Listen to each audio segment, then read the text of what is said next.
to what happened at the United Nations General Assembly. The United States of America, the global superpower which once dominated the UN, was scrambling to gather votes on the floor of the General Assembly on Thursday. The emergency session ended with the majority voting in favor of a resolution that condemned President Donald Trump's Jerusalem plan. India, along with 127 countries, voted in favor of this resolution. Here's what happened.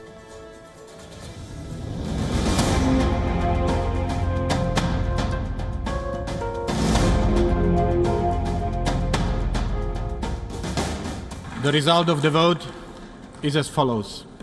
In favor, 128. Against, 9. Abstentions, 35. Draft Resolution A/ES-10/L22 is adopted. And with that, the United States was left isolated on the global stage yet again. The United Nations General Assembly wants US President Donald Trump to withdraw his Jerusalem decision, but the United States remains adamant. America will put our embassy in Jerusalem. That is what the American people want us to do, and it is the right thing to do. No vote in the United Nations will make any difference on that. But this vote will make a difference on how Americans look at the UN and on how we look at countries who disrespect us in the UN. India joined 128 countries to condemn President Trump's decision to recognize Jerusalem as the capital of Israel. In fact, only 9 small island nations chose to vote in favor of America. 35 countries, including US neighbor Canada, chose to abstain. India's vote in favor of the UN General Assembly resolution is consistent with its position in the past. While the present government has improved India's ties with Israel, India continues to support a two-state solution to the Israel-Palestine issue. Back in May this year, during a visit to Delhi, Palestinian President Mahmoud Abbas had said that India had offered unwavering support to the Palestinian cause. In recent times, the United Nations has passed 16 resolutions related to Palestine.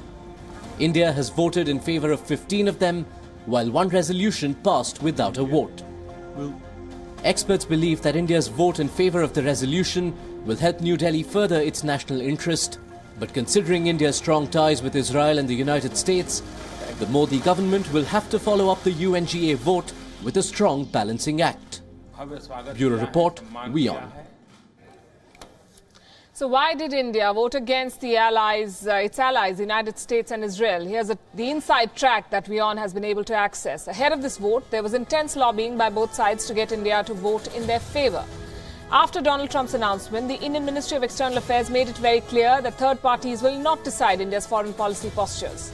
With that principle in mind, India decided to vote in favor of the UN General Assembly resolution, keeping the country's national interest first. India's bid for the permanent membership of the United Nations Security Council was a contributing factor to this decision. By voting in favor of the resolution, India's stance on the Jerusalem issue was in line with other permanent members of the Security Council, minus the US, of course. Remember, the Security Council also had voted in favor of a similar resolution that was brought in by Egypt, which was in fact vetoed by the United States only 3 days back. And that is what explains India's decision to go against the US and Israel. Joining us this evening on this subject, Arsen Ostrovsky, international human rights lawyer and political analyst with us from Tel Aviv. Nicholas Blarel, assistant professor at the Institute of Political Science at Leiden University in the Netherlands. He's also the author of the book India's Israel Policy. James Moran, associate senior research fellow at the Center for European Policy Studies, with us from Brussels, and Ambassador Arun Singh, the former Indian ambassador to Israel and to the US. Good evening to all of you. Ambassador Singh, let's begin with you. Did you expect this? Well, I'm not surprised. I think there was some anticipation whether it would be, as it was, a vote for the resolution or an abstention. And I think either vote could have been justified. But the vote for the resolution was a safe option because that has been in keeping with India's traditional position, which recognizes the 1967 line between Israel and the Palestinian Authority. And in keeping with that, and in keeping with the earlier position that the status of Jerusalem is still to be resolved and to be resolved in negotiation between Israel and the Palestinians. So this was consistent with what has been India's position so far. So to that extent, it was not a surprise. Of course, many had argued that in view of the changing relationship that India now has with the US and Israel, would India take the additional leap and maybe abstain on the vote? And that could be justified on the ground that it was a US decision regarding its own embassy. And the US did not say that it recognizes all of Jerusalem as the capital of Israel, but that the sovereignty that Israel would have over Jerusalem would be something that would be negotiated between Israel and the Palestinians. So that caveat had been there, put in place by President Trump when he made his proclamation. So in a sense, either decision could be justified, but I'm not at all surprised by the decision that was taken. Arsen, are you disappointed when the two prime ministers met earlier this year? They said this was a marriage made in heaven. Is the honeymoon over then? Honeymoon is over. It's certainly... No, not at all. Perspective. It's not, I think, a big surprise. As you said, it's in line with Indian policy in the part of Jerusalem, the two-state solution, and noting also for the Security Council. But putting things, I suppose, in context, there are three things that are certain in life, I suppose: the death taxes and a Palestinian automatic majority of the Security Council. But looking at the picture, the 128 votes that the Indians received, really far less than I think they expected. There were 65 votes or 65 nations that did not support the vote, including a number from Europe, which really breaks up the EU consensus that Federica Mogherini had said a few weeks ago that EU was speaking in one voice. And there are also a number of nations from Latin America and from Africa that did not support the vote, showing that on the one hand, both the US pressure had worked, also Netanyahu's outreach to these continents had made an impact. But certainly in the end, it was a little disappointing, surprised. And I do believe that this is something that the two leaders will touch upon when Prime Minister Netanyahu visits India next month. We hope those plans don't change. Nicholas Blarel, how do you see this? Is this the new Modi doctrine that we will tell the world that Israel is our strategic partner and friend, but we will vote at the United Nations as we see fit? Is this a case of one step forward, two steps back? Are we lapsing into the old Indian way of pleasing both the sides? Or is this an India that's showing its spine and saying, yes, you may be our allies, but this is what we think is right, and this is what we'll vote for? Well, yeah, completely. I think this is a continuation of India's balancing policy in the region. Now, that doesn't mean that India cannot get closer to Israel. We've seen a very important rapprochement between the two countries, especially as strategic partners. They've been especially on the defense side and also on the public side with the recent Modi visit to Israel, and there's going to be as was mentioned, the coming visit of Prime Minister Netanyahu to Delhi. So this is actually changing. Now, that doesn't mean that India will change its vote, and this is about the bilateral relations. If you're talking about the multilateral relations or the multilateral perspective, if we look at the UN, for instance, India won't change drastically its voting patterns. There was a lot of changed expectations because of the rapprochement between Modi and Israel, but also because of the changing voting patterns at the UN Human Rights Council, where India abstained on the vote on Gaza. So there were some new expectations. But this is a continuation of India's policy of supporting general resolutions against Israel when it comes to questions about Jerusalem or questions about Gaza. So, I mean, I don't think there's a major change. It doesn't mean that the two countries are not getting closer. But we, as former Israeli ambassadors to India mentioned, good friends can also have differences of opinion. This is something that the Israelis were expecting, and this is something that they will keep discussing about. But there doesn't mean that this will have it's going to create more obstacles for rapprochement between the two countries. James Moran, not just India, some of America's top allies, some of the top recipients of American aid have voted against it, despite the warnings both from Nikki Haley and Donald Trump. What do you think are going to be the repercussions, especially in the Indian context? Is Donald Trump going to walk the talk? Well, we'll see. But I think that everybody would agree that the approach taken by the U.S. administration on this issue at the United Nations was rather clumsy. And in fact, I think in some cases probably backfired. Let me just say on the Indian position, it was very heartening to see India standing by international law, as represented by the many UN Security Council resolutions that have been on this issue way back, and of course notably Resolution 242. As a country which is committed to that process, it was heartening to see it. It is true, somebody mentioned earlier, that in the European Union we had 22 voting for and 6 abstaining. But I would point out there, importantly, Germany, which is a country which for obvious historical reasons sometimes has difficulties with these issues, voted for the resolution this time, which I think is an indication of how strongly feelings were. So we shall see how this is taken up going forward. Ambassador Singh, what was New Delhi's calculation? What explains this Jerusalem gamble? Has it been motivated by India's bid to secure a permanent seat at the UN Security Council? So I don't think it's really a gamble, because this is in keeping with India's traditional position. So it would have been a gamble if there had been a change of position. But I thought the traditional position has changed now. I think all factors would have weighed in. Traditional position has changed in so far as consolidating relations with Israel is concerned, because since 1992, since we established our full diplomatic relations, relations with Israel have been consolidated by both governments, by the UPA, by NDA, but there was a bit of reluctance under the UPA to be very open about it. And what has changed under the NDA is that they are upfront, open about the relationship and different dimensions of the relationship. But that doesn't mean that they are changing their position on all issues connected with Israel. And I think it can also be justified on the ground that if you look at Israel's position on issues related to India, they don't always converge. For example, you referred to Prime Minister Netanyahu describing the relationship with India as a marriage made in heaven. He had said exactly the same thing when he had visited China about the Israel-China relationship.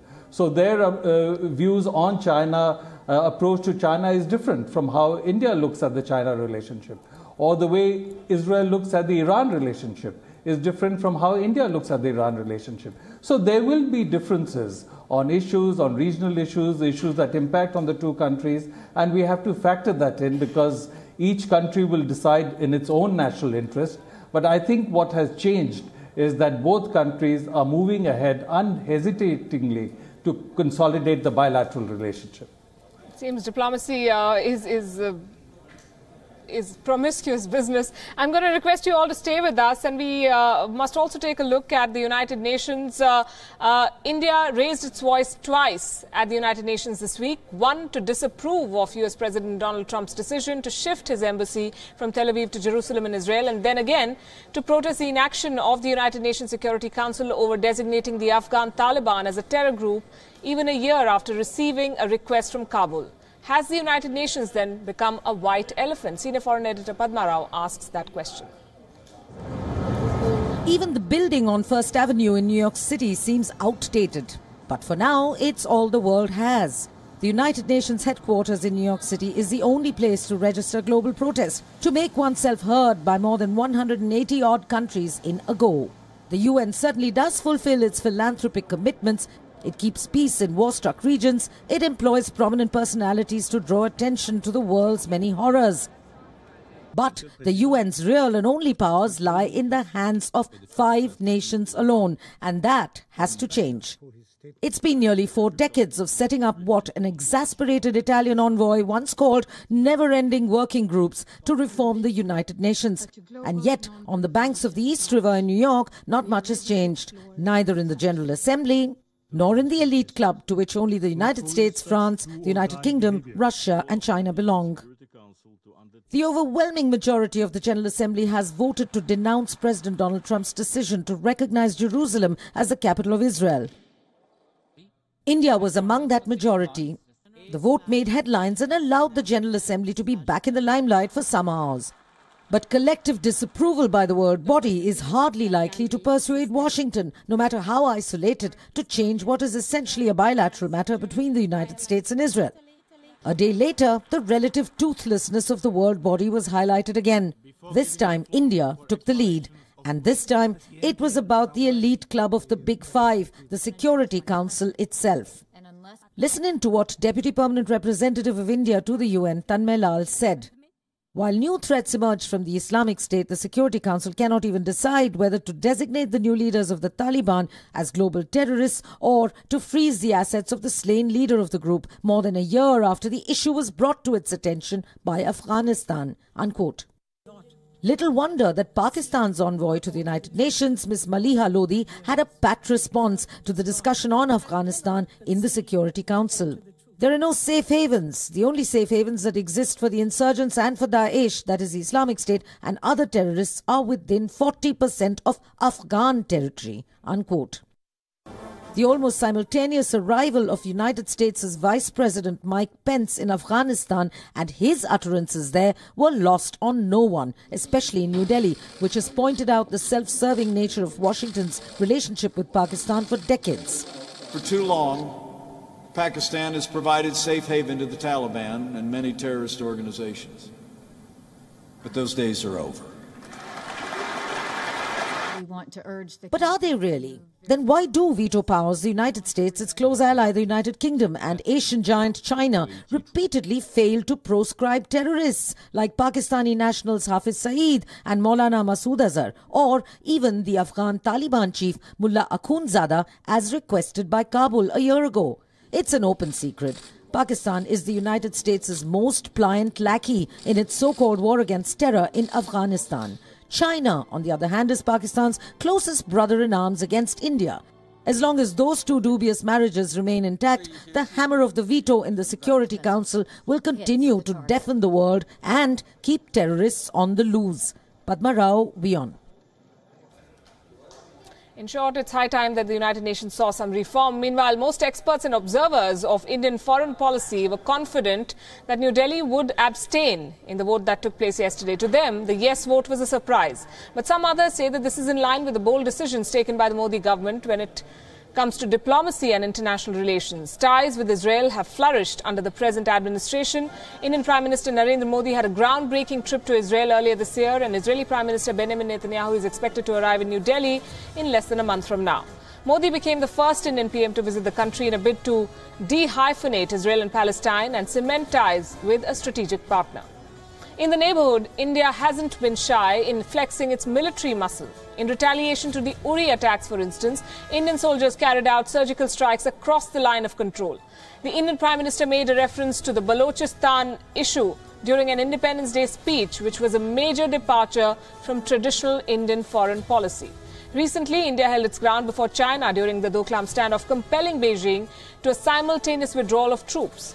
The Indian government has made significant efforts to increase its engagement with the United States, which has led to some gains for New Delhi. Except for the disagreement over Jerusalem, the Indian government has been able to resolve the issues around the civil nuclear cooperation, step up defense ties and reach common ground on a range of international matters. Many see this as the Modi doctrine, a no more please-all, non-confrontational India, but one that stands up for its own interests. And that's what we're going to discuss now.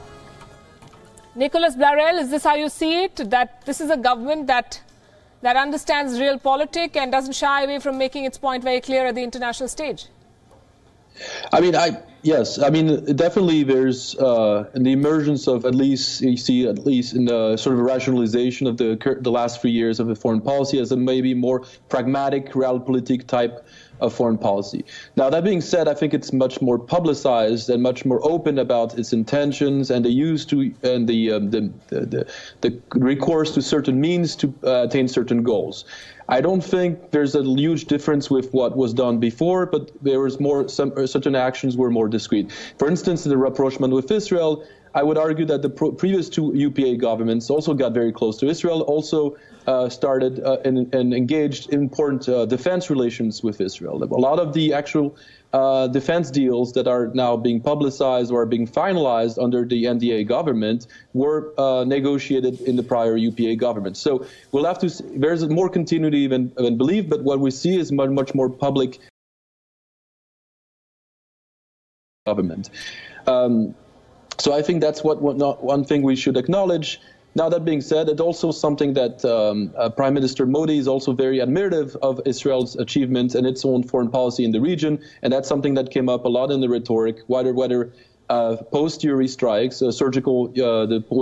in the context of the surgical strikes post-Uri, but also in the context of the visit to Israel in July. So you could see some similar rhetoric happening about the rapprochement with a strong defense partner like Israel happening in January during Prime Minister Netanyahu's visit.